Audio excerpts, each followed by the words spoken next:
جمعية الدعوة والإرشاد وتوعية الجاليات بمحافظة بدر।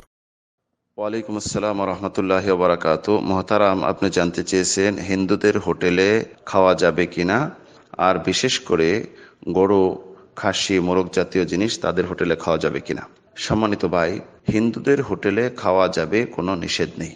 হিন্দু, বৌদ্ধ, খ্রিস্টান, ইহুদি, অগ্নিপূজক যেই হোক না কেন, তাদের হোটেলে খাওয়া নিষেধ নেই, খেতে পারেন। তবে হিন্দুদের হোটেলে জবাইকৃত কোনো জিনিস খাওয়া যাবে না। গরু, ছাগল, উট, মুরগি, দুম্বা এই জাতীয় তাদের জবাইকৃত খাওয়া যাবে না। শরীয়তে তাদের জবাইকৃত জিনিস খাওয়া সম্পূর্ণ হারাম।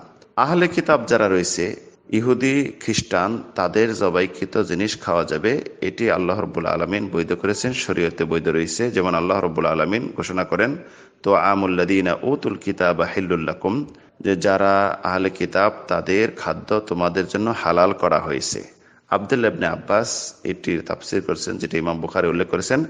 তো তাদের খাদ্য বলতে যাবাইহুম, তাদের জবাইকৃত পশু খাওয়া যাবে। তাই সম্মানিত ভাই, ইন্ডিয়াতে যদি আহলে কিতাব থাকে, ইহুদি খ্রিস্টান থাকে, তাদের হোটেলে আপনি এই জবাইকৃত পশুর গোশত খেতে পারেন, সমস্যা নেই।